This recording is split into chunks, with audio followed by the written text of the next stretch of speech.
Good evening, everyone. Good evening. Welcome. My name is Stan Chu-Ilo. I am a research professor here at the Center for World Catholicism and Intercultural Theology. And on behalf of the director of the center here, Professor Bill Kavanaugh, and all of us at the center, I want to welcome you to this evening. The Center for World Catholicism and Intercultural Theology is a research center that focuses the research of research fellows here on mainly focusing on what is going on in the global south, in Catholicism in the global south, trying to follow the story.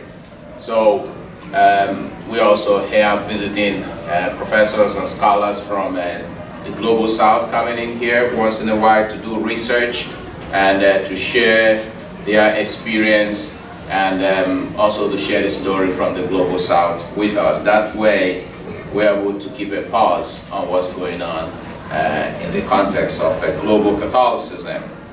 So we also organize ongoing events like what we have this evening, a roundtable on Amoris Laetitia, which is the post-synodal apostolic exhortation of Pope Francis that was released a year ago.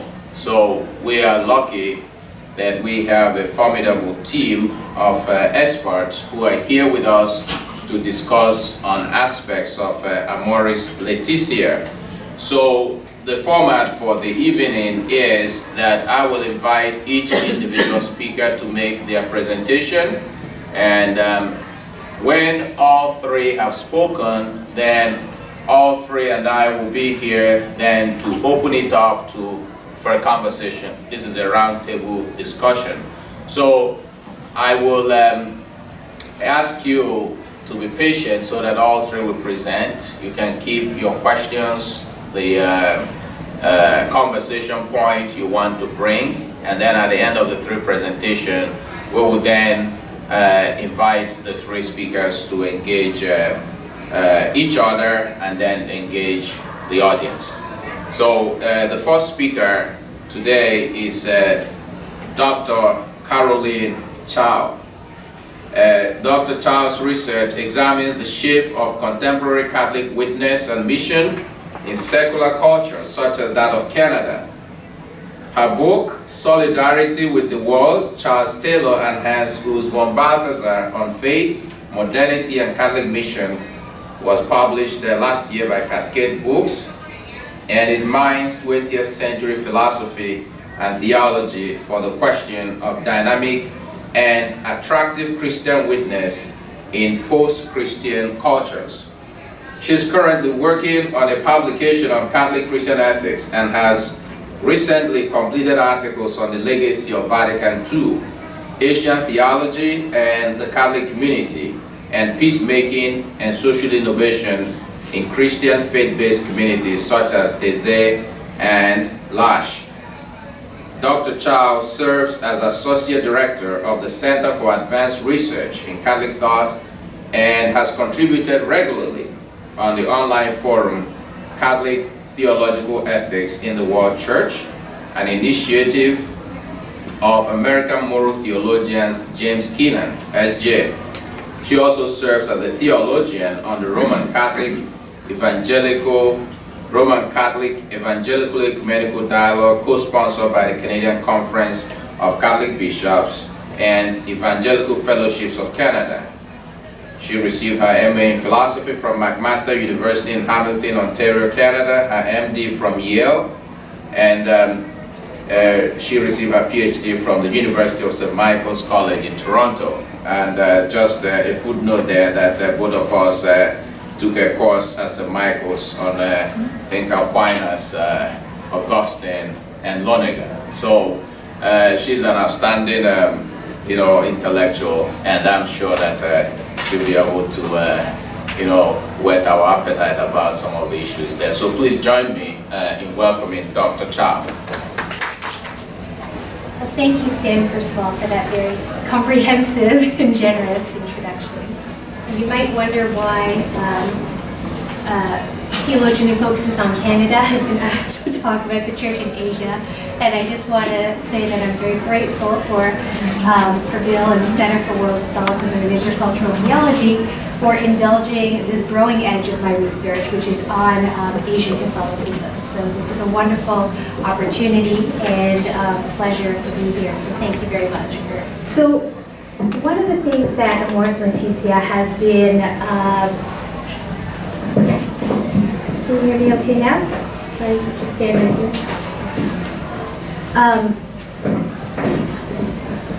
Has been noted for is that it has been a source of division among Catholics, at least according to the media presentation of sort of the big story of this recent apostolic exhortation of Pope Francis on love, sex, and marriage in the Catholic Church. However, what I want to look at is how this story isn't really the very depths of the meaning of Amoris Laetitia. Now, of course, I'm not going to plug and tell you the meaning of this document in 20 minutes, but I want to suggest that the heart of Amoris Laetitia is something much more interesting than this one particular issue of whether or not church practice, church discipline ought to change around divorced and remarried couples and their readmission to the sacramental life of the church. That tends to be how we've heard the story of the four cardinals who issued dubia, questions of clarification to Pope Francis in September of last year. And while they stated very clearly that they didn't want this to be a source of division, it certainly prompted people to either respond by saying, in defense of Pope Francis, there was absolutely no change in church teaching, and this was continuous with the tradition, and then others who wanted to say with the bishops, possibly a little bit more quietly, that there was reason for concern, and that the faithful and pastors the world over were now in the throes of confusion over what practically the church was to do with people who were in so-called irregular situations. So I want to suggest that this is not the whole story, and in fact that we can learn something when we look at the local context of the church in Asia. First, because I've been invited to speak about the church in Asia, but also because I do think that it's instructive. Their reception of this document, which I think is incredibly beautiful, has insights that I think and I hope will help the wider church overcome this issue, this experience of it being a source of division. And I'll reflect a little bit on why perhaps the church in Asia hears this document perhaps better than others, and also what some takeaways are for the divided church. So just for those who are not familiar with the specific passages that are at issue, the 8th chapter of Amoris Laetitia, The Joy of Love, focuses on pastoral responses to challenges, people in challenging situations. And so they hone in on sections 300 to 305. And this is one that they brought up. I'm not going to go through all 5 of the questions, but one that they brought up was with regard to the issue that has been highlighted in the media. A pastor cannot feel that it is enough simply to apply moral laws to those living in irregular situations as if they were stones to throw at people's lives. Because of forms of conditioning and mitigating factors, it is possible that in an objective situation of sin, which may not be subjectively culpable or fully such, a person can be living in God's grace, can love, and can also grow in the life of grace and charity, while receiving the church's help to this end. And the footnote to this section, footnote 351, adds, in certain cases, this can include the help of the sacraments. So many people or certainly the bishops, I should say. And actually, let me clarify, it's more of a minority voice in the church than it is a widespread phenomenon. But they feel they're speaking for a number of others, that it seems that there is a change in ecclesial practice here afoot in church discipline. They recognize, however, and they do say that it's not a single issue that they're concerned with. The other dubia look more broadly at the fact that they believe that there are different understandings of the meaning of Christian life in general. And so section 301 they also refer to, saying the church possesses, this is Pope Francis speaking, a solid body of reflection concerning mitigating factors and situations. Hence, it can no longer simply be said that all of those in any irregular situation are living in a state of mortal sin and are deprived of sanctifying grace. Here the question is there such a thing still as grave sin? Has the church gone out of the business of talking about sin? And if so, this is significant. This is a very great change in doctrine. It's revealing of a real difference among the body of Christ's people around a very core concept. However, I think that Pope Francis, at the heart of Amoris Laetitia, wants to inaugurate something besides a change around the situation of divorcing remarried persons and the sacramental life of the church. I think actually this is really a question of ecclesiology. This is a really exciting document for what it's saying about who the church is today and how the church speaks on all kinds of issues. In this case, he's dealing particularly with the questions of love and marriage and family life, but he's really trying to propose a way of teaching differently, a way of speaking differently about love and sex.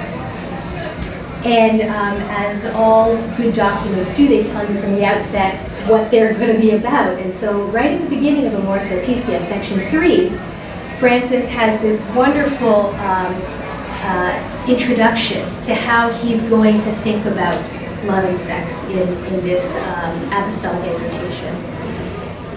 He says, "Since time is greater than space, I would make it clear that not all discussions of doctrinal, moral, or pastoral issues need to be settled by the interventions of the magisterium. Each country or region, moreover, can seek solutions better suited to its culture and sensitive to its traditions and local needs.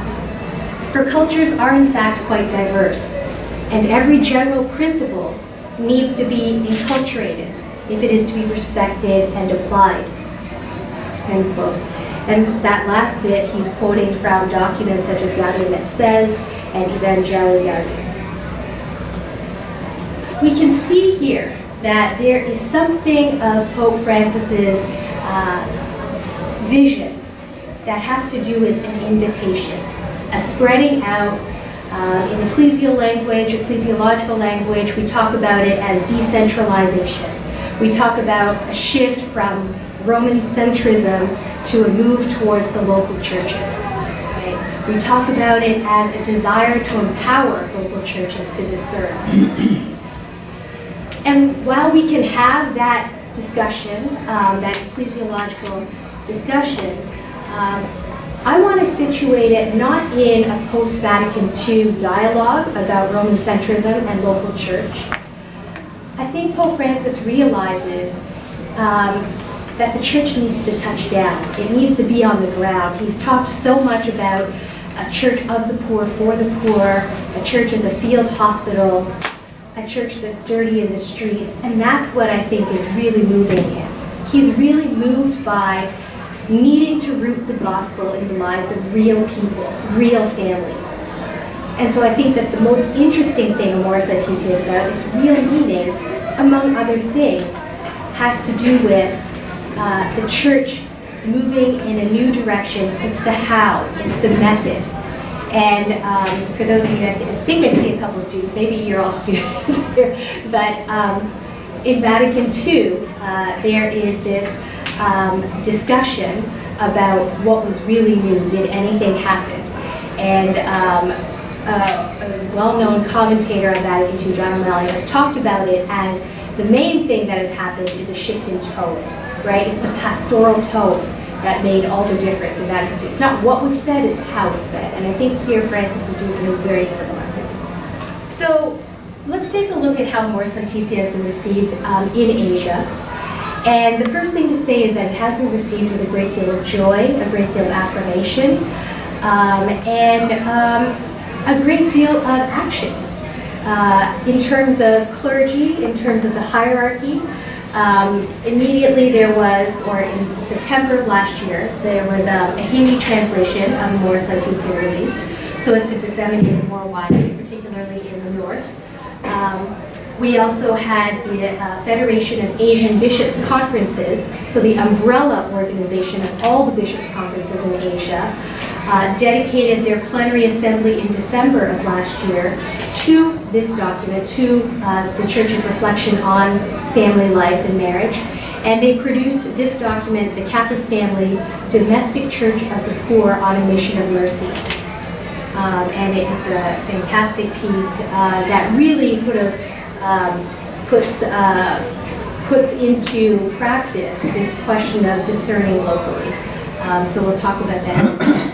We also know that the bishops of India just recently, in January and February of this year, also devoted their plenary assembly to thinking about Amoris Laetitia in their local context. And I've heard that recently in Japan, there's been an issue of a document called Care for Life.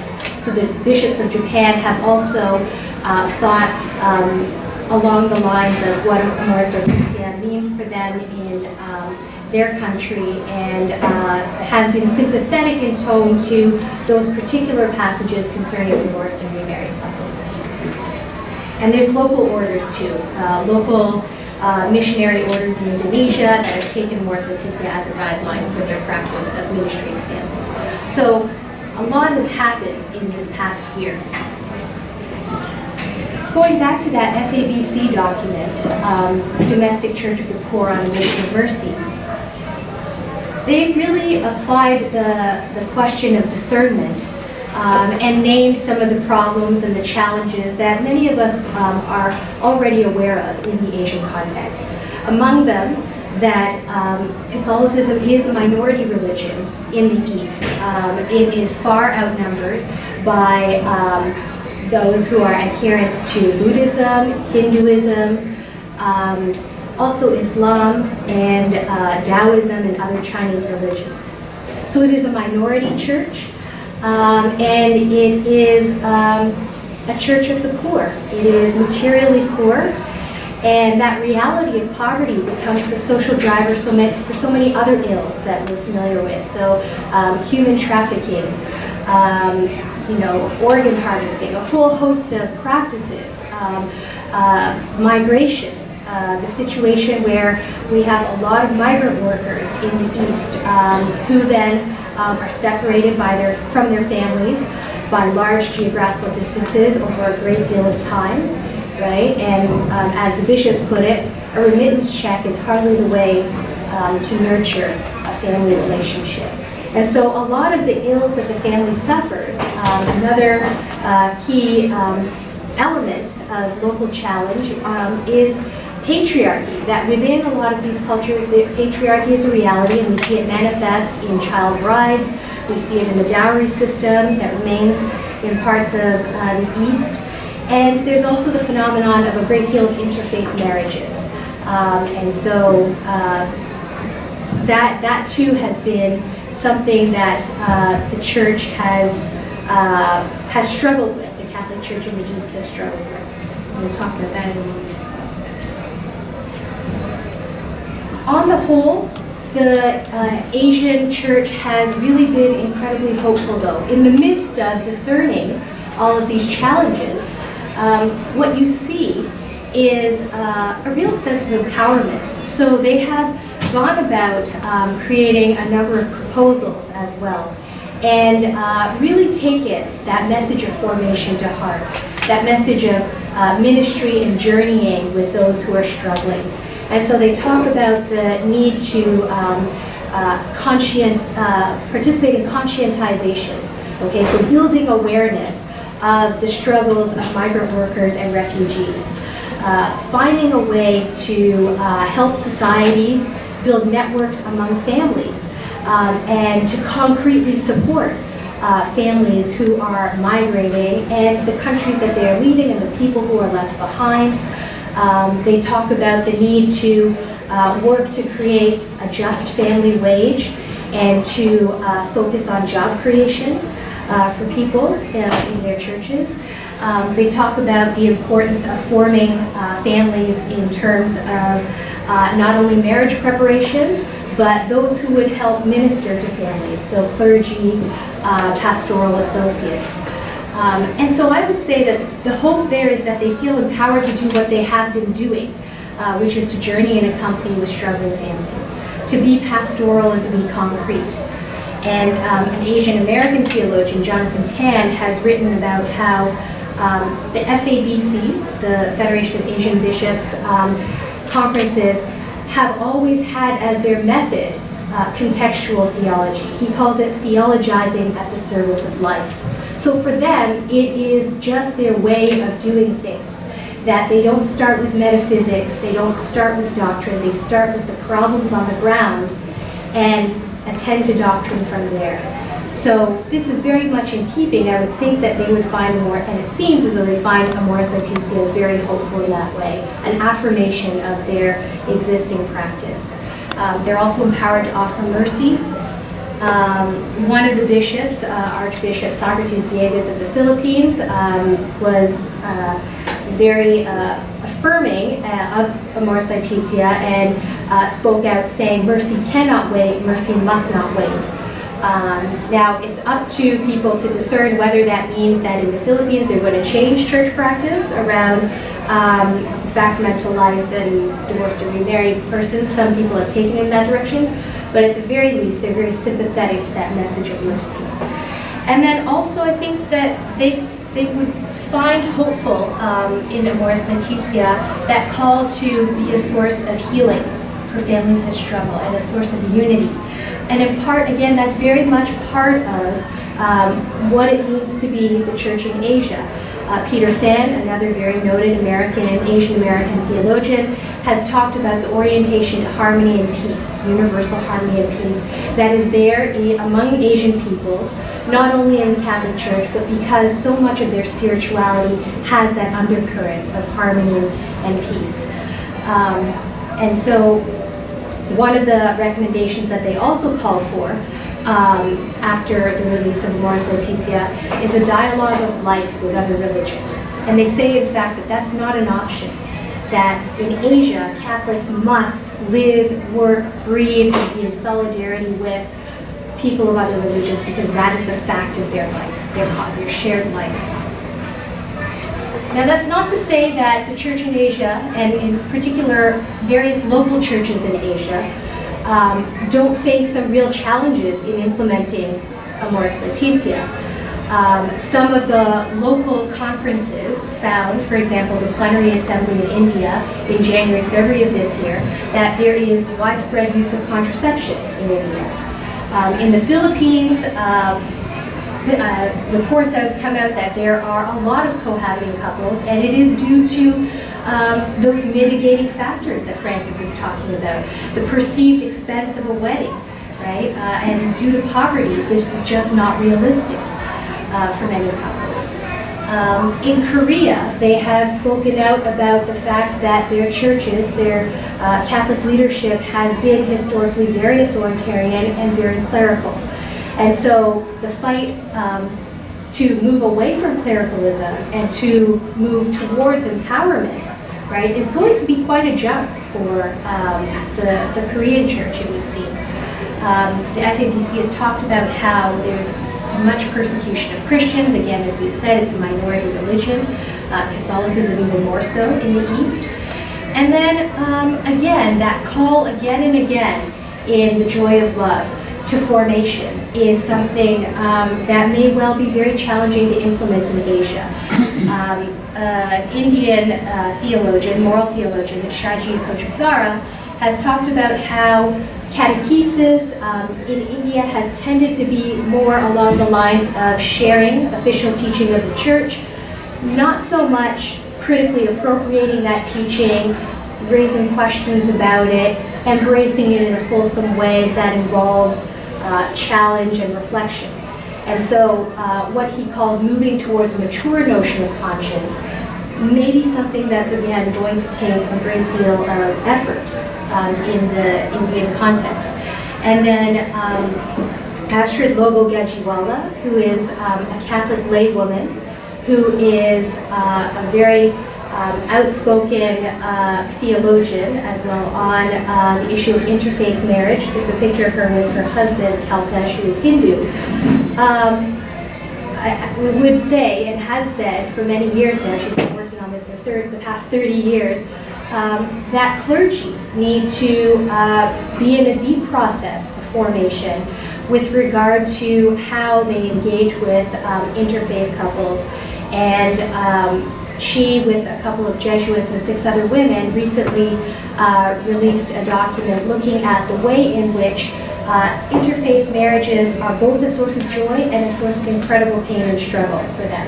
And that often, especially in previous years, there was a tendency for clergy to sort of insist on these couples baptizing their children in order to get married in the Catholic Church, even though canonically that practice has become obsolete. So again, some large steps that need to be taken, perhaps, although she would say, and I was in correspondence with her over this while I was doing research for this, she would say that there has been forward movement, even though there's a lot more to be done. So I know time-wise I should probably keep on rolling. Apologies. So why is it that the church in Asia has, in my opinion, been so attuned to the heart of Amoris Laetitia? And I would say that it is a wonderful example of a listening church, though it is not the only local church that is listening. We see, I'm sure we'll see in our other presentations, and also in the West, right? Many people have heard that it is broader than this sort of singular, divisive, controversial issue that we've been talking about. But I think that there's something deep in the church in Asia, in their spirit, that here's what Pope Francis is trying to say, because it is itself, first of all, a church of the poor. It is a church that is, again, marginalized compared to, it is not the majority, right? It doesn't have the comfort of being the majority church, and it is materially poor, it is a church of struggle, and so it understands what Pope Francis is saying when he says church of the poor, for the poor. I think also the church in Asia is oriented to the pastoral dimension of ecclesial life, because it is itself that way. It is focused on praxis. It is then very attuned, and we can see this in the way its documents read, to the social and political drivers of things that harm the family. And so much of what Francis is talking about is creating societies, and the church being a part of that work to help societies be the light of Christ in the world that they're called to be. And so I think that they're really good at attending to that because of their natural theological orientation. And then finally, again, that focus on peace and harmony. So I think all of these things help the church in Asia to have a particularly sensitive ear to what Francis is doing in Amoris Laetitia. So what can we take away for the question of how to heal a document that people have begun to see in a sort of divisive way, right? That it's doctrinally pitting people one against the other, even though the bishops themselves have said, please, we don't want this to be an issue of progressive versus conservative, and so on. Well, I think that, again, Amoris Laetitia is changing the way the church approaches questions of sex, marital love, and sexual morality. And I think that it's calling the church to let go of a more didactic approach, and that can be difficult. And one thing I don't want to do is I don't want to take a side of the issue and criticize the cardinals along with many people and say that they're just wrong in their concern Because I think that the struggle for clarity in doctrine is understandable. And I think if we're really serious as a church about unity, it means that recognizing that for some, there is no difference between doctrine and pastoral care. And that in the dubia themselves, the cardinals say, this is a doctrinal matter, but it's important because it affects how people do pastoral care, right? We need that clarity in order to help and to journey and to accompany. And I think, too, it's a question of corporate freedom. I think there are parts of the church that are more comfortable, more naturally attuned to an understanding of reception that is unidirectional, right? That is not about mutual conversation where the periphery, right, local churches speak back into the center, so to speak. And so I think that we also have to show mercy for those who are going to struggle with this document, who are going to be frustrated. However, I think that above that, beyond that,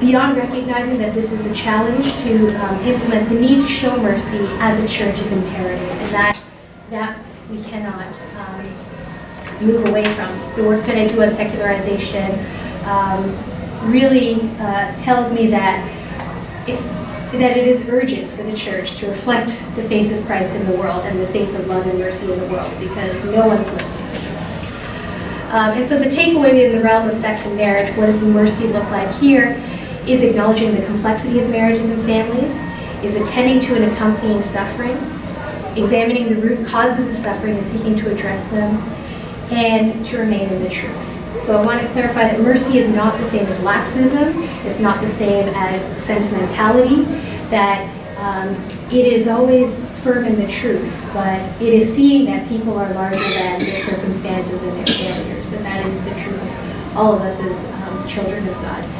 So I'm going to end there and turn it over to you. Thank you.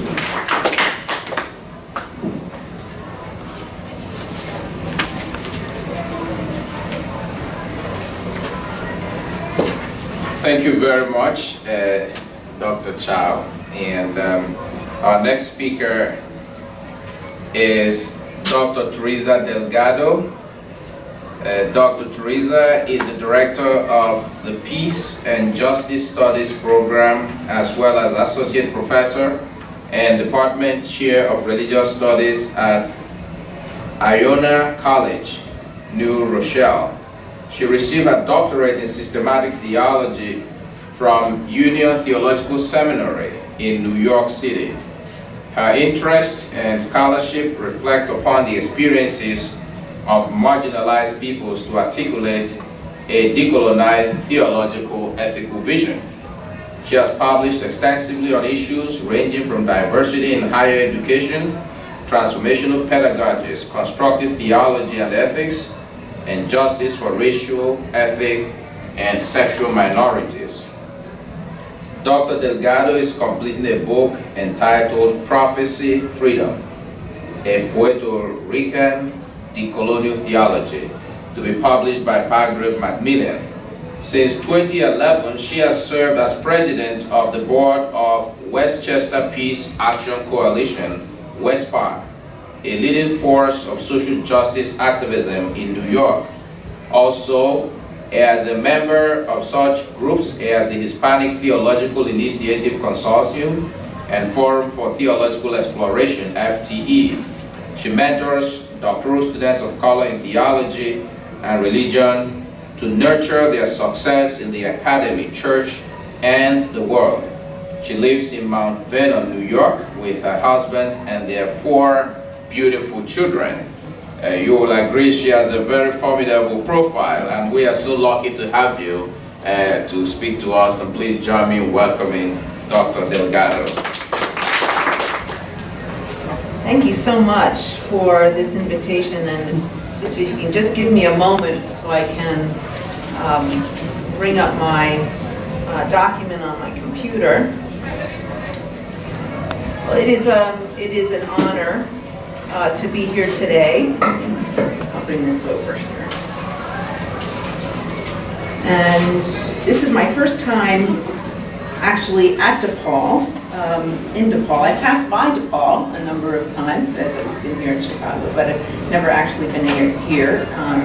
And always heard such wonderful things about this institution. I have a dear friend who teaches here, Dr. Chris Dides, and he and I go back a long way to the Hispanic Theological Initiative, as we were both doctoral students in the same cohort of that program many years ago. So it's so wonderful to be here at his institution, and thank you to you, Dr. Kavanaugh, for the invitation. Before I turn to the topic for today, I just want to say, because I am an avid basketball fan, that I am so sorry that the Blue Demons didn't make it to the NCAA tournament, but neither did the Gales didn't proceed any further than that. First, I love the name Blue Demons. That's such a great name for a team. But I did check the stats, and I saw that that DePaul actually beat the Georgetown Hoyas.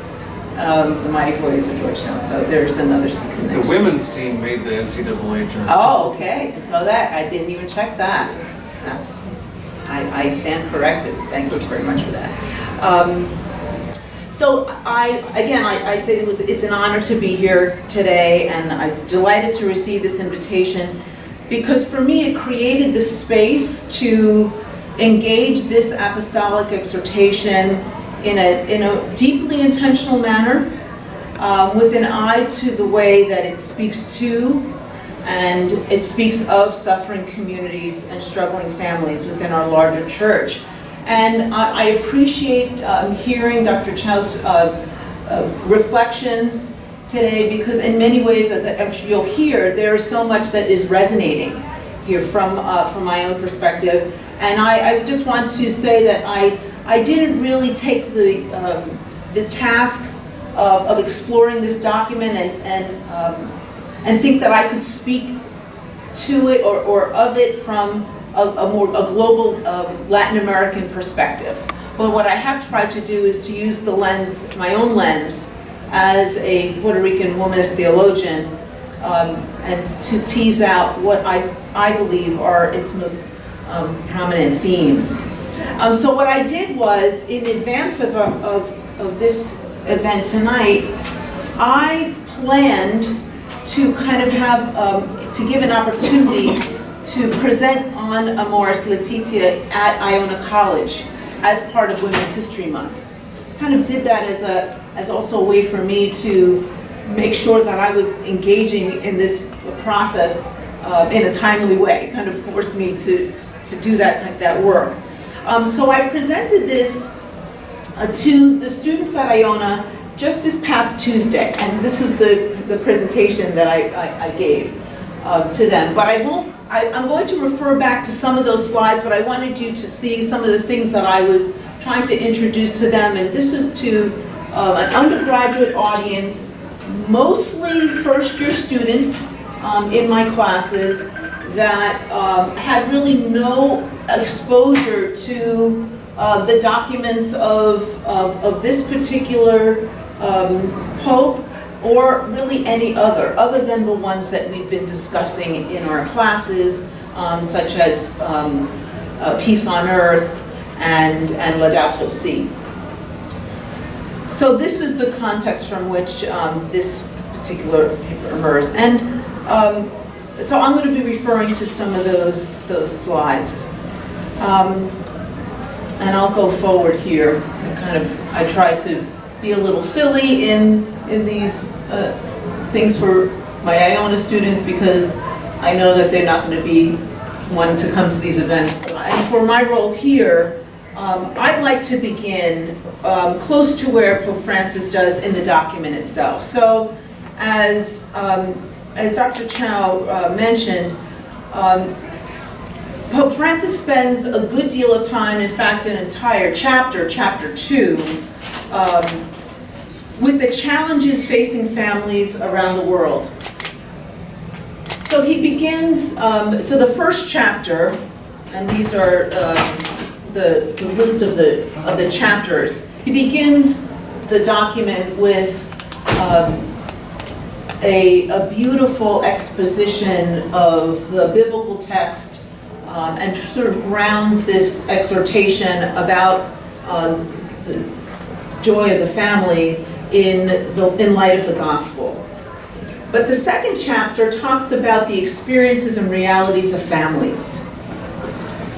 And as one who affirms the embodied locus theologicus of black and brown bodies as a womanist theologian, I begin reading this document through a womanist lens that foregrounds the survival and flourishing of our people, our gente, and our families, our familias.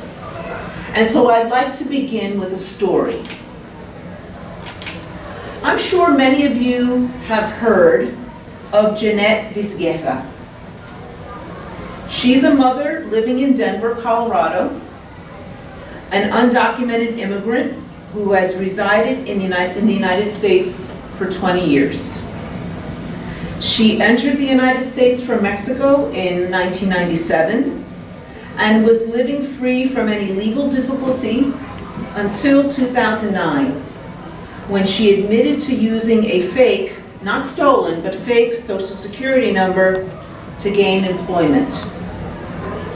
By then, she had 3 of her 4 children, and she was granted a stay as she was not considered a high priority for deportation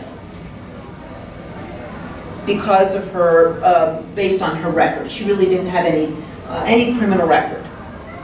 According to the Denver Post, which had followed this story, and I quote, "Vizquerra was ordered out of the country, but she remained because the courts," excuse me, I lost track of my document here. She was allowed to stay because the courts had granted her several deportation postponements. She had been seeking a visa and had the support from Denver Mayor Michael Hancock and members of Colorado's congressional delegation, unquote. Now, Vizquerra was required to check in with Immigration and Customs Enforcement, or ICE, on February 15th, 2017, but given the Trump administration's stance regarding undocumented persons, she was concerned that she would, in fact, be deported this time. And she calculated correctly. So she took refuge in the basement of the First Unitarian Church in Denver with the 3 of her 4 children who are citizens of the United States. So she has an oldest child who is an undocumented person as well, but her daughter is covered under the DACA ruling, which is for a deferred action for the children of undocumented aliens. So she's kind of covered with that. And as of March 19th, 2017, according to the New York Times, she continues to live in the basement of the First Unitarian Church with her children under the threat of deportation, as these same ICE officials have yet to serve their notice to her. How does this story then, this real life story, tell us anything about love, joy, and sex, about the family, and Pope Francis's desire to speak a word to all of those elements of being a family? I would contend that Jeanette Vizquerra's story recounts all of the challenges and indeed all of the hopes of families from a Latin American context reflected in Amoris Laetitia. For example, Pope Francis outlines the burdens of families faced by families in the context of migration, both in its causes and its consequences.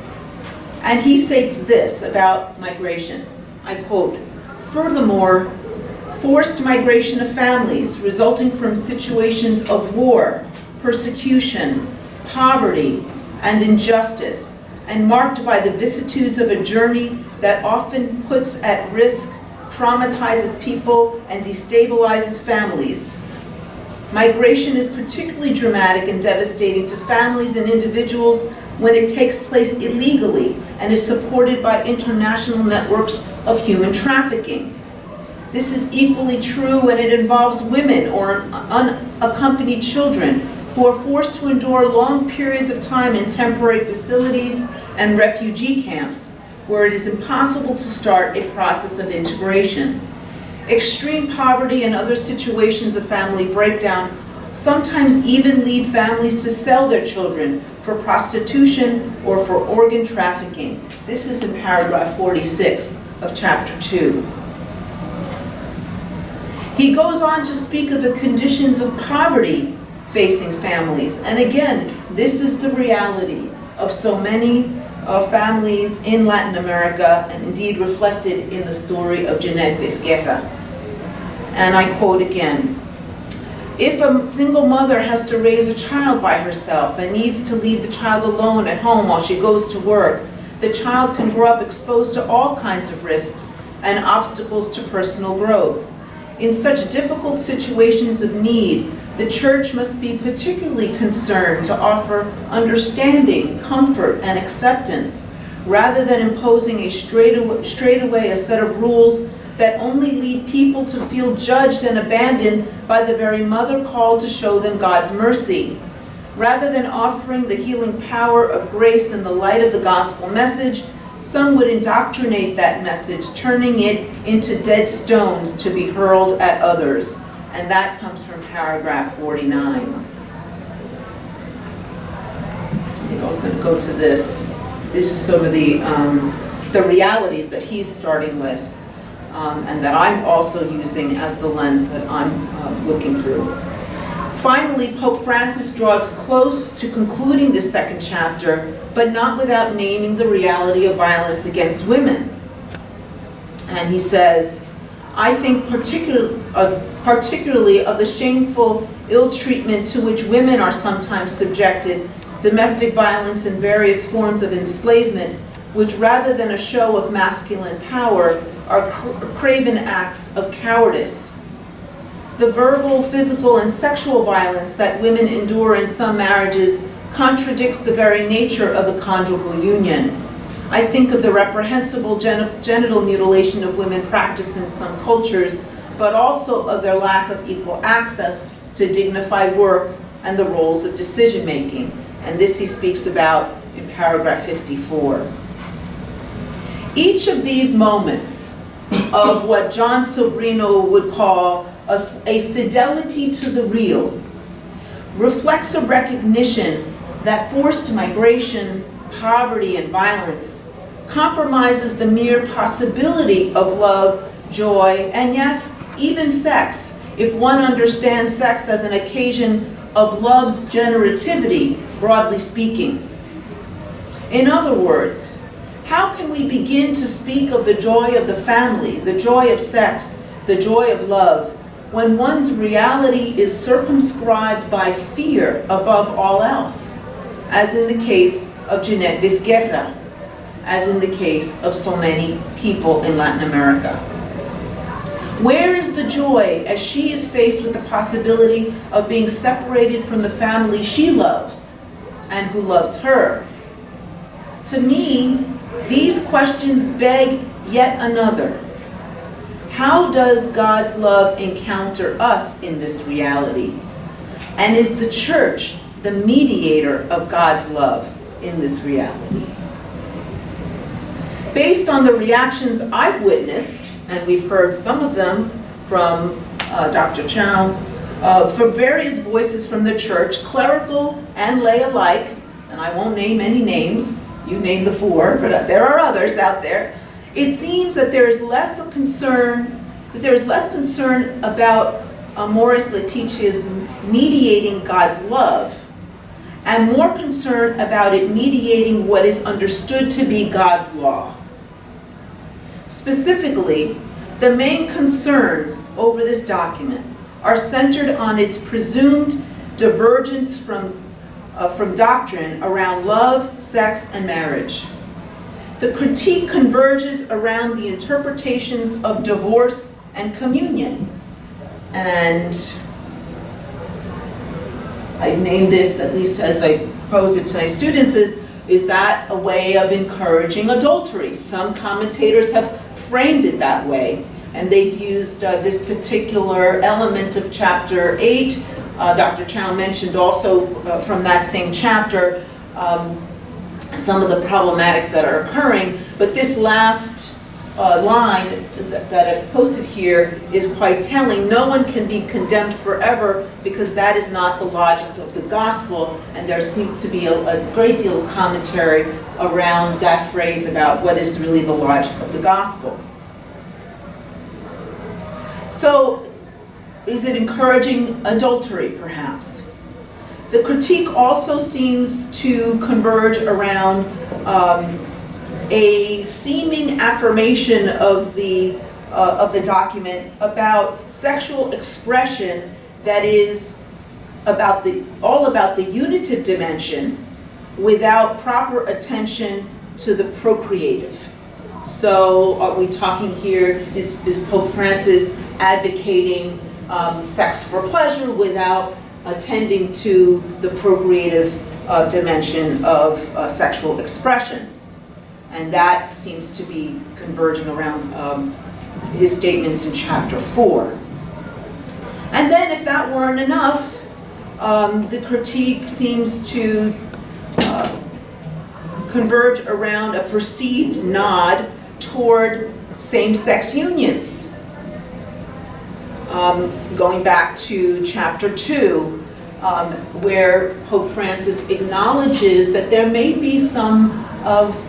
is some great variety of family situations, and an acknowledgement that they can offer something positive, even though we cannot claim them on equal standing as with marriage, or equate them with marriage.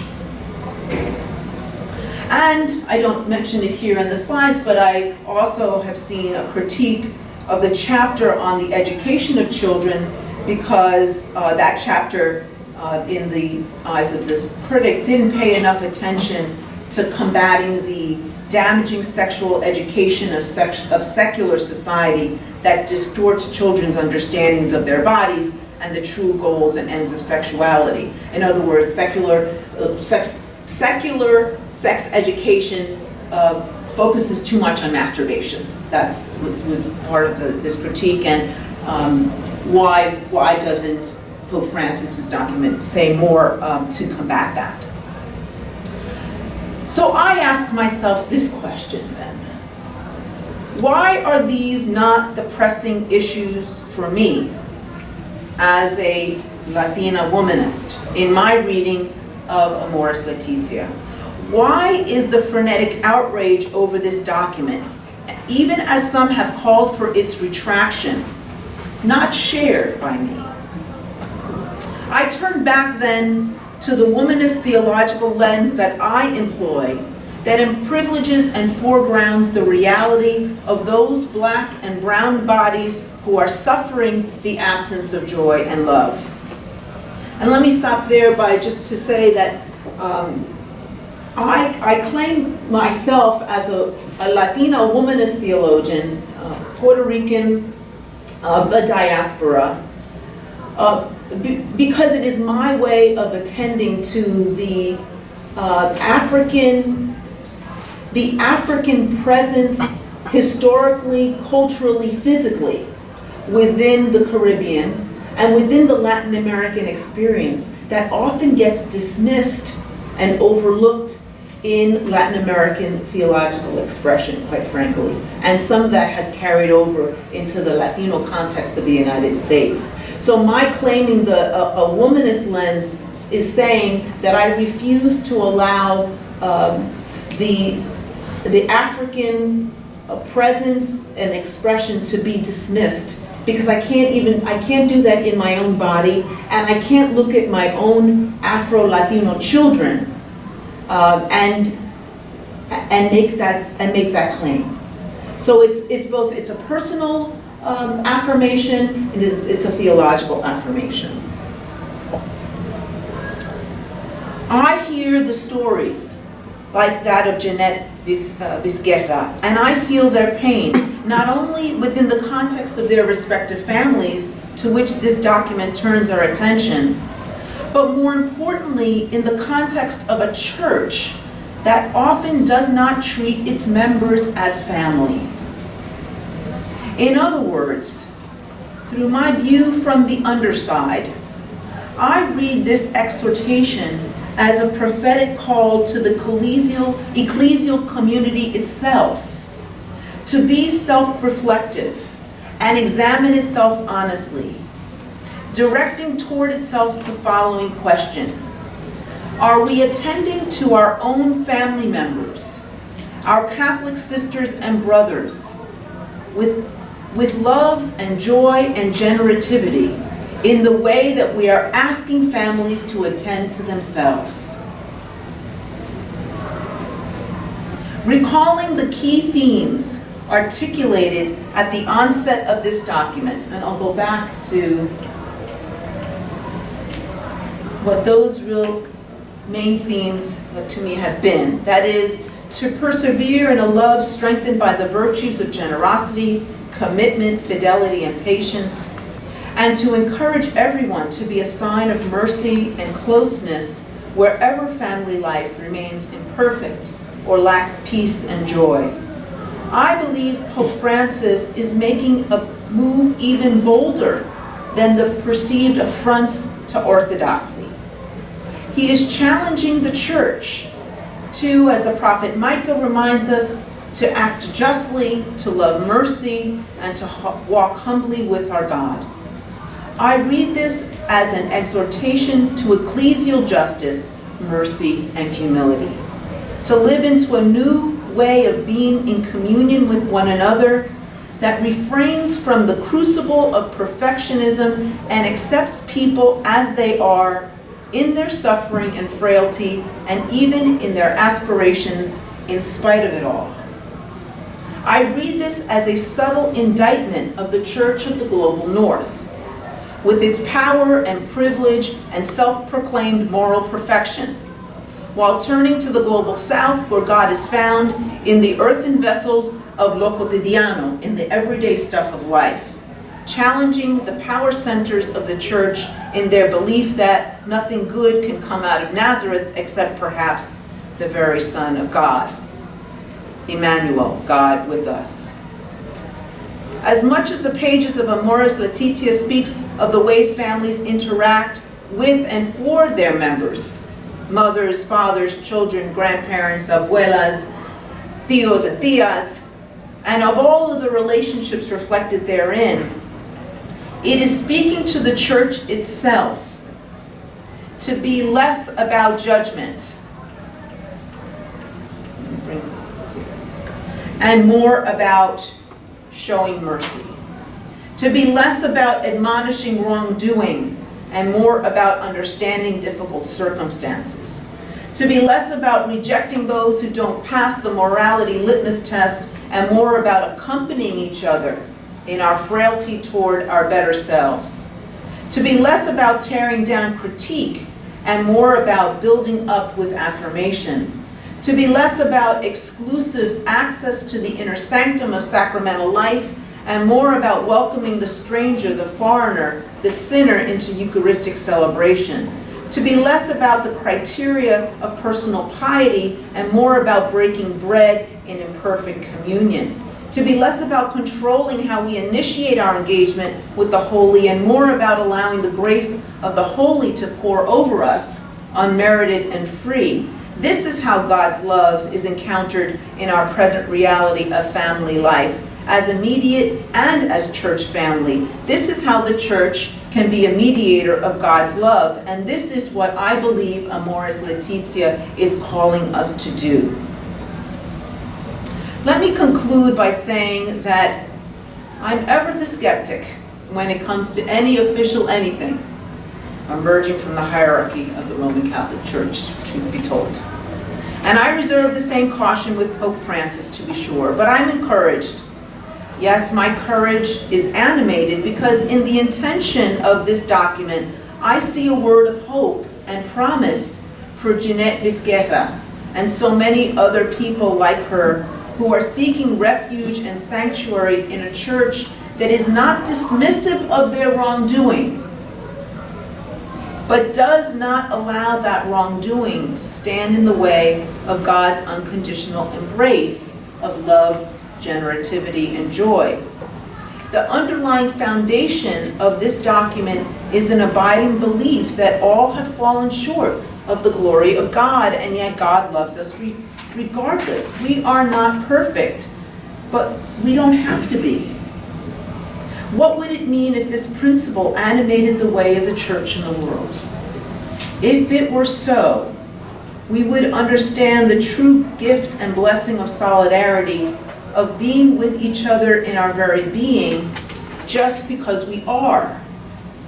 In the words of Catholic Womanist theologian Sean Copeland, this solidarity is nothing less than, and I quote, the healing of a body of broken bones unto the mystical body of Christ. It is the very gift of grace. I'm not worried, as are so many others, about the impact of Amoris Laetitia on the future of the church. I'm not calling for it to be clearer than it already is, or more focused on a direct affirmation of doctrine gone before. Instead, I'm happy it is causing so much stir and controversy and disagreement.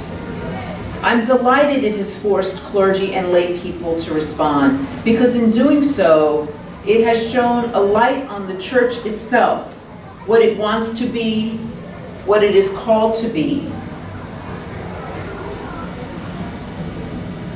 And this is the spirit of Amoris Laetitia.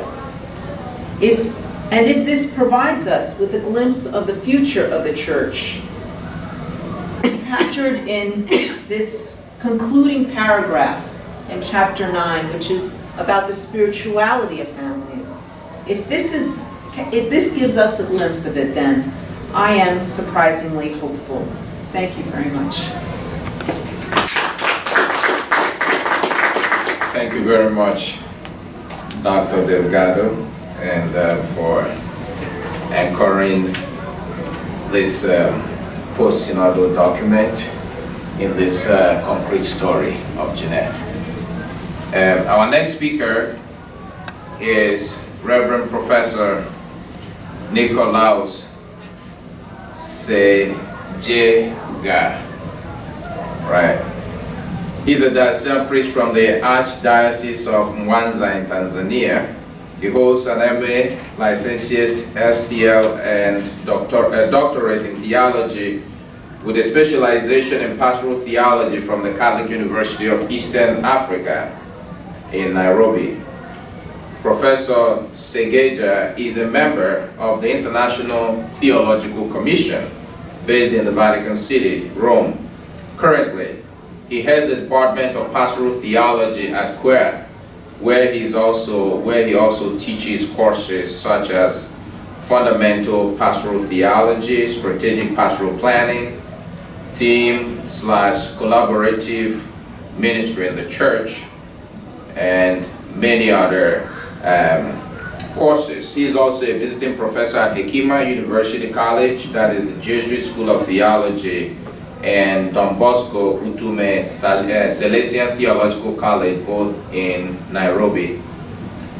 He's also the editor-in-chief of the Good Shepherd, a journal of pastoral theology, and has co-edited several books and written many articles in the African Christian Studies Journal. Father SEGEJA is very active also in many other commissions, and in both his home country of Tanzania and in the East African Conference of Catholic Bishops. So please join me in welcoming Reverend Professor NICHOLAUS SEGEJA. My vote of thanks to the organizers. I'm really very gratified and I feel humbled to be part of this noble exercise. My colleagues and the University of the Catholic University of East Africa, we are together very, very grateful having extended this invitation to us. Now, in relation to the theme, love, joy, and sex, reflections on Pope Francis Amoris Laetitia in a divided church, I thought of focusing on the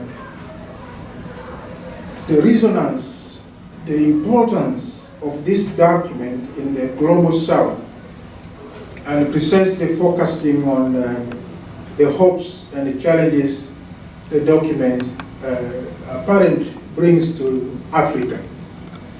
So this is what is going to be my focus.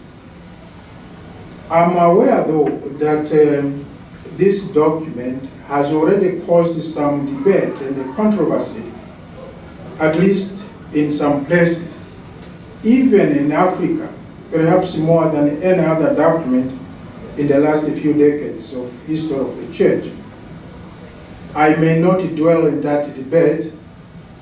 Allow me to just take a position, and this is my position, looking at this document as a concrete expression of the direction of the church, what the church should be, and maybe what the church should be doing as a sacrament of God's love and mercy. This is what I'm seeing as a message behind this document. Allow me to begin by maybe saying this. When we talk about Amoris Laetitia, we are talking about an exhortation. And you know, exhortations are pastoral documents. You need to understand, because the Holy Father writes many documents, exhortations, encyclicals, and I think the day before yesterday he wrote a letter to the church in Dublin. So this kind of documents, they are different. This one is a pastoral document. And the purpose of documents of such type are meant really to give us a kind of highlights on a direction to take. So it's about a direction. Really, it's not in the first place about teaching, although the teaching is implied, definitely, because it cannot be a direction in a direction that is not according to the teaching. This is very, very important to note.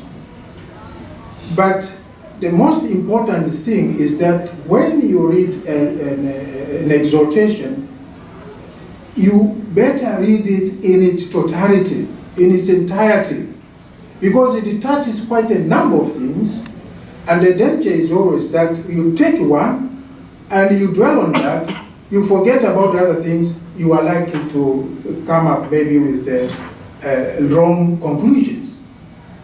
So we are having a document of this nature. Amoris Laetitia, as I say, it gives a directional encouragement in living the faith, especially when read as a whole.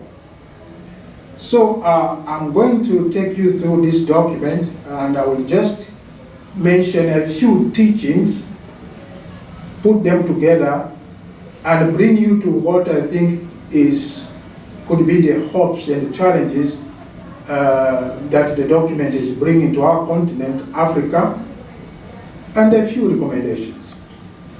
So let's look at the teaching. As I say, this document, Amoris Laetitia, gives us a direction, but especially when it is read in its totality. Professor Laurent Magesa, and maybe some of you know him, he says, actually he comments, that to get a proper understanding of the document, it should be read in its entirety and not judged through selective piecemeal interpretations. In fact, Cardinal Christoph of Vienna also expresses similar sentiments. He expressed complete satisfaction having gone through the document's contents and teaching in its entirety. He professes in one of the interviews that the document is timely, hailing it as a great catechesis, calling for an inclusive spirit of charity and compassion built on the logic of mercy. And actually this is one of the teachings, that this document calls for an inclusive spirit of charity and compassion. This is one of the directions that we should take. Charity and compassion.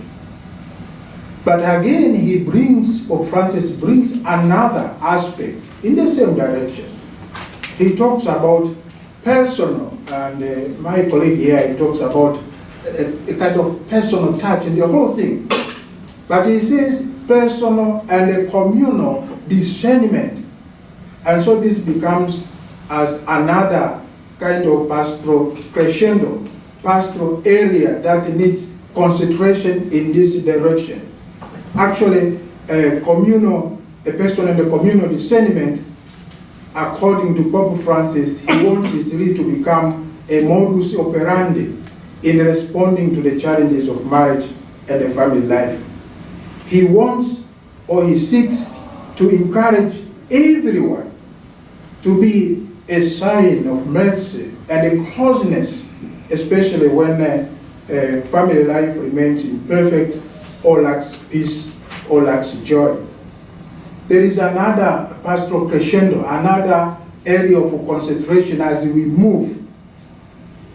And this one is also related to discernment. Pope Francis apparently recommends that we bring dialogue at the center. He's talking about a dialogue, and in the African context, we have another expression of the same. It's dialogue, yes, a kind of conversation, talking, coming together. I prefer calling this reverential dialogue. It's just like a dialogue that we have in a good family. So this is another area. If we are to move, if we are to approach the challenges of marriage and family life, we need really to talk more, to dialogue more, but with respect, just like in the family. And now, when you look at this, Amoris Laetitia brings to surface like three kind of teaching in this direction. In the first place, and actually the document, you can divide it in according to this kind of three teachings, loosely of course, because the document is a bit heavy.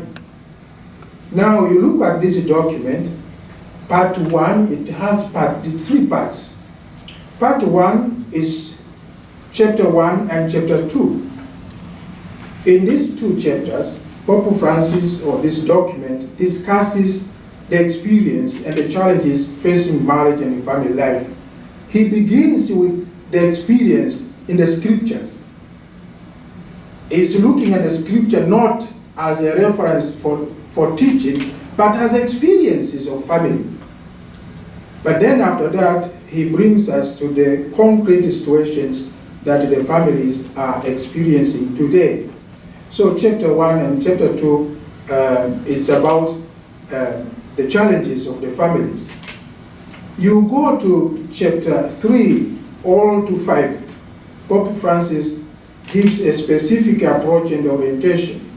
Of course, having discussed the identity, nature, and mission of the family in the uncertainties of our world today, he proposes that the gospel and the ecclesiology of the family becomes the center of living the faith, especially at the local level, in the parish in particular. And now you come to chapter 6 to 9, his discussion reaches its apex when he eventually proposes a praxis a kind of new method and attitude in addressing the challenges of marriage and family life based on gradualness in pastoral care, based on the pastoral principle of integration in the light of the logic of mercy. And now, how can this understanding be interpreted in Africa? Before I come to my understanding on the same, allow me to share with you some survey. I did a little survey concerning this in Africa, and actually I focused not the whole of Africa, but the so-called AMESEA region. AMESEA region is, you are talking about Sudan, Ethiopia, those countries in the eastern part of that continent. And we simply wanted to establish whether the respondents or the people, the pastoral agents, were aware of the existence of this document we are talking about, and whether they have read it or even analyzed it. We wanted to see. And we were lucky that we got a very positive response. But now we realized that the majority of our respondents, and here I'm talking about the key really agents of evangelization, pastoral agents, bishops, parish priests, pastoral coordinators, it's like 60–70% of this indicated that they were aware of the document. And you see, 33 is not a small percentage. Yeah? These people, they are not aware of the existence of this document we are talking about. And here, it includes also some of the key agents of evangelization. It looks a bit strange, but you can have different interpretations on this. But I think maybe the catch of reading in this place, we don't have that catch of reading. We receive documents, but really reading them is another thing. But perhaps it can also explain an attitude of just indifferentism. People are not interested, maybe, or negligence. Or maybe they have other concerns, or perhaps lack of genuine pastoral zeal. But I would go with what the other scholars in Africa seem to be emphasizing. You know, a document in Africa is not important. It's only when we begin discussing, talking about that document, and that's when it makes a difference. Perhaps it is in that line. But nevertheless, those respondents who read the document expressed as well the expectations and hopes towards the implementation. Generally, they explained the document to be a relevant, timely effort, not only as a solution towards a possibility of healing troubled marriages, but also an insight in responding to prevailing anti-life mentality that has affected and infected the African culture and our way of thinking and being.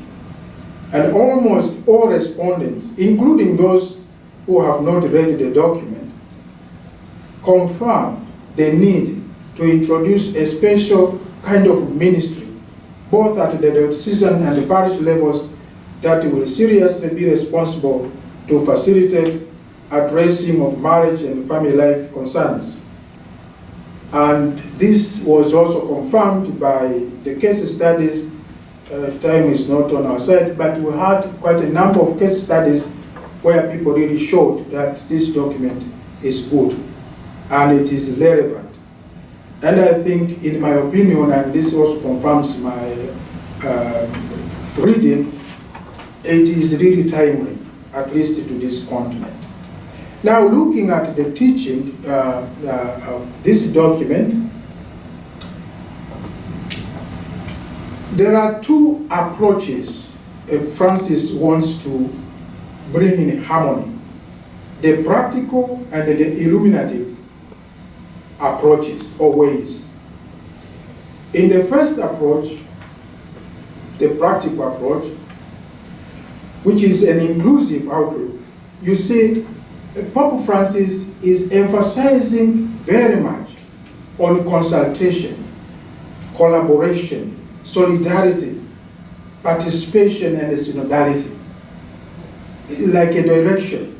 And in the African context, where the church is understood as family, it points to the opportunity to promote the palabra, the reverential dialogue I'm talking about, and so leading to missionary option as a dialogical and a transformative reality. This is one way, a practical way. But Francis is also aware on another way, the illuminative path. I would be like if Professor Stan would say something about this, because in his writings, I've seen he's talking about illuminative path. So this envisages bringing to surface clarity of the divine message, clarity of morals, clarity of the right pastoral practice of the church, given the situation where things are very complicated. And here, actually, Pope Francis himself, he says that if faith to the church, honest, is talking about the pastors, they could help the faith to achieve great clarity, not only of the complexity of the issues about marriage and family, but also of the gospel message. And this is where accompaniment in terms of catechesis, accompaniment in terms of ongoing Christian formation, spirituality of all faithful as they grow in the life of grace surface as a priority. These are two approaches that Pope Francis is trying to bring them together. Now, the two approaches together, namely the practical and the illuminative paths or approaches, precisely echo the Vatican II pastoral wisdom of discernment and reading the signs of the times of the presence of God in history as a value, attitude, and a way of thinking and doing. In the African context, like elsewhere, this could concretely imply hope in having a visionary leadership and strategic pastoral planning on the keeping of faith in practice. This would also bring hope in doing theology, and especially contextual theologies. And hence here maybe the focus on inculturation or interculturation of faith, if you want, and the transformation of wretched conditions as priorities in Africa. So the exhortation, already the exhortation Ecclesia in Africa adequately states this after this first synod in Africa. It's like it laid the foundation for this document. It says that it is earnestly to be hoped that theologians in Africa will work out the theology of the church as family with all the riches contained in this concept, showing its complementarity with other images of the church. And you see the second synod and the document after this synod, after Chemunus, furthermore spells out the mission of the church as family in Africa to embrace reconciliation, justice, and peace. Now, concretely, how would this be possible in Africa as a way forward?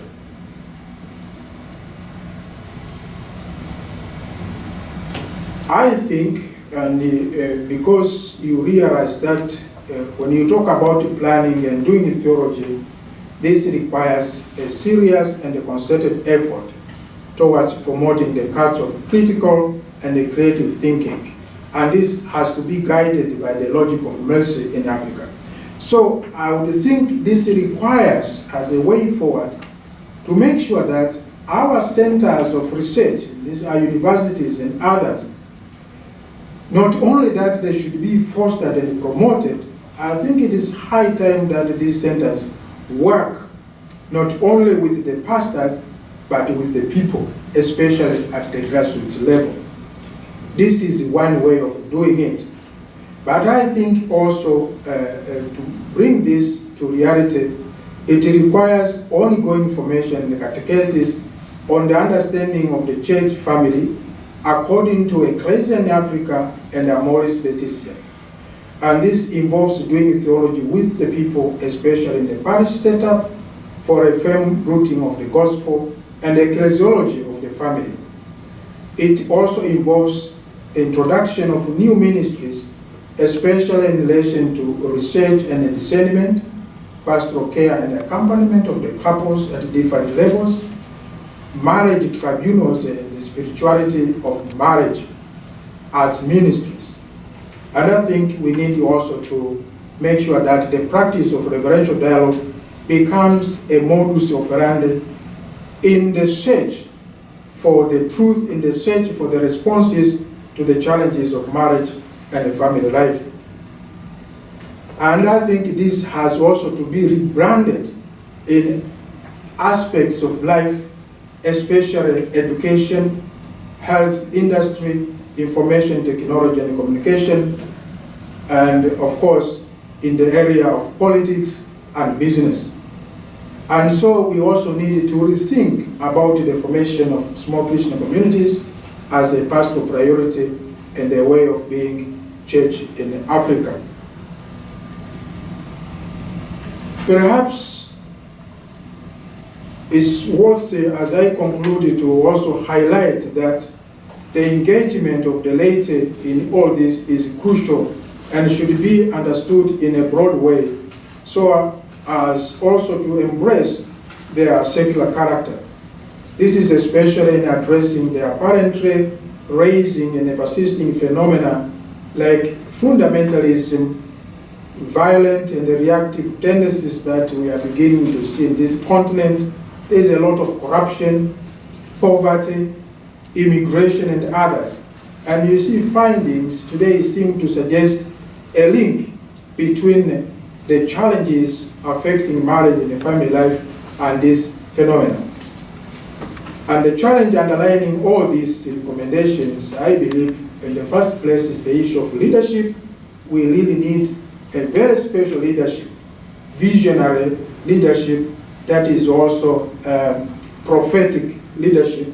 But also we need really to make sure that a continual kind of line-based survey to make sure that we get to know the root causes and the problems of the people so that we can respond to them. This has to be always our reference point as we attempt to respond to the challenges of marriage and the family life in favor of deep and new evangelization.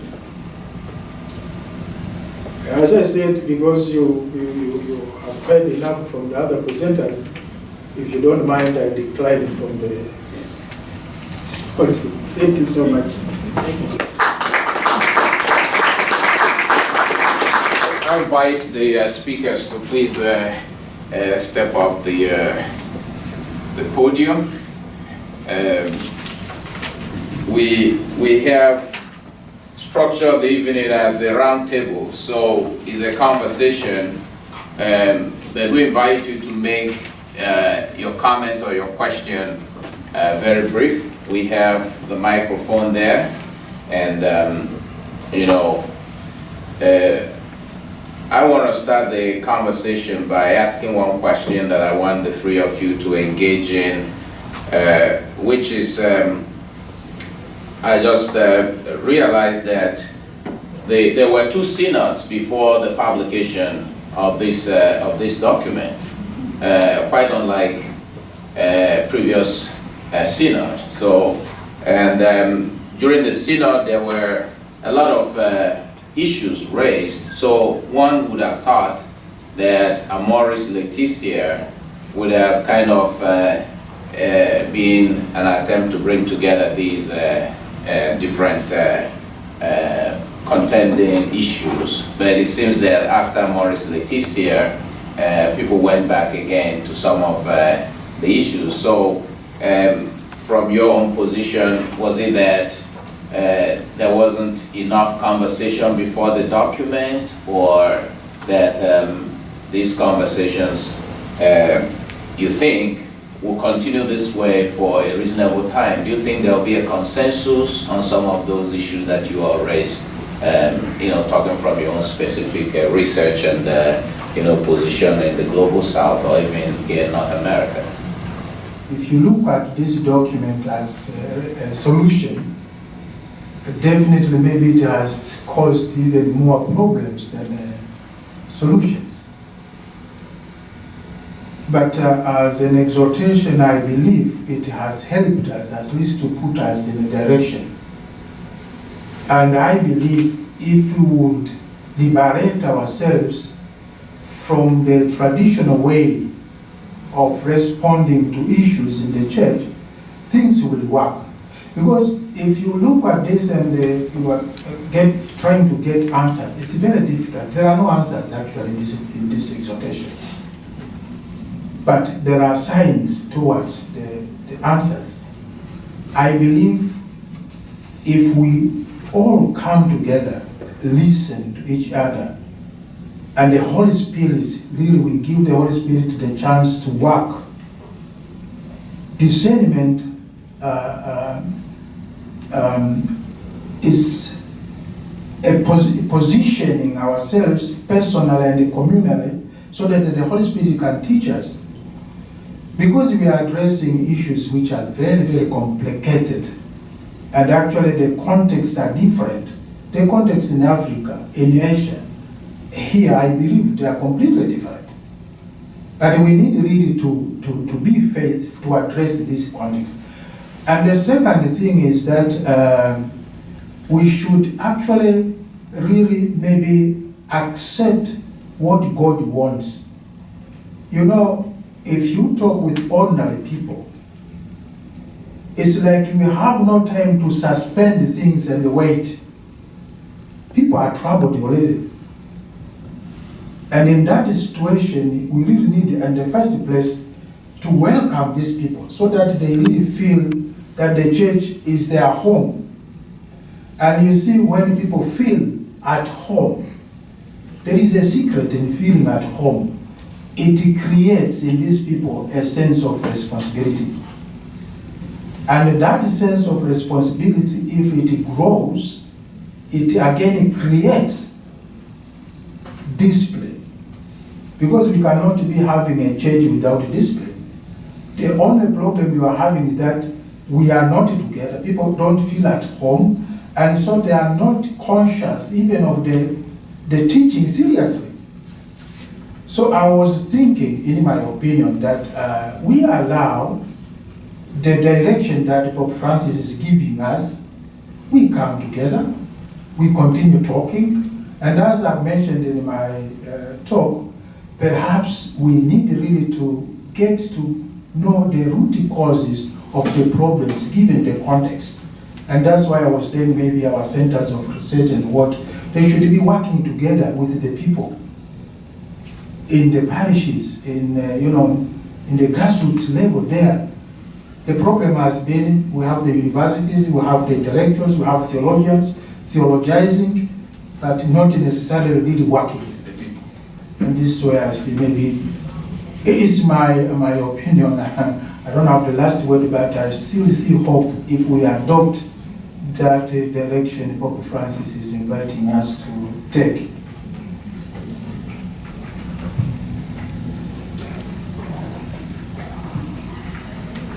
When I heard the question, I thought that in many ways, thank you, in many ways that this exhortation was very much in the manner of, this is a liberation theology model, a methodology in my view. That is, I think about the various conferences of Medellin in Latin America, and the documents that came out of that, as I understood them, were very important and definitive in a sense, but they weren't the last word. And that I don't think that they saw themselves as being the last word. They were an ongoing word, because Because theology is, and theologizing is a second act, and the practice comes first. So putting oneself in the manner of doing the practice is the first move. And I think, in a way, I heard that out of this exhortation, that this was a part of the practice, so that the synods are, this was kind of a continuation of those synods, but not an expectation that it was going to be a final word. I think it is about expectation. People got upset, and are still upset, because they wanted it to be a consolidation of those synod discussions, and then it was going to be punto. Okay, final.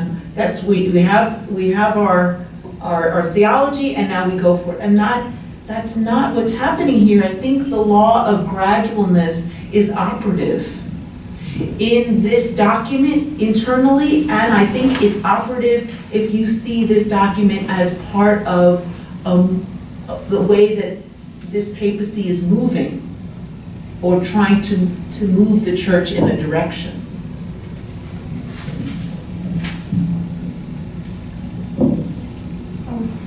Can I add, or do you want to? No. I guess I just would reiterate what both Reverend NICHOLAUS and TERESA has said, in that I really like that image that you talked about in the church in Africa of a church that is talking. And again, I think that Amoris Laetitia is supposed to be a conversation starter, that it came out of a process, a dialogical process of listening.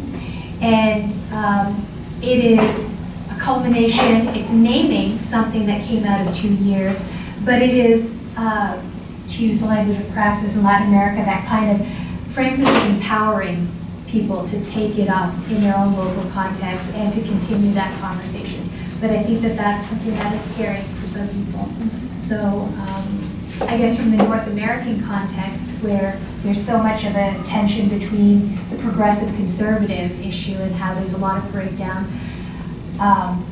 while it's kind of a quirky position, I would ask for both sides of those issues, right, to hear one another. So that's hard too. But to be patient with the ones who are still in the mode of law, and that might not make sense. But because anytime there's a unity, anytime there's a conversational breakdown, that is part of moving the life of the church. But very much I would say that it's an openness, it's a beginning with the document. I mean, the robust expressions and questions, I mean, that just shows how important and dear these topics are to all of us. And I guess that's also the reason why we have this forum. Thank you very much.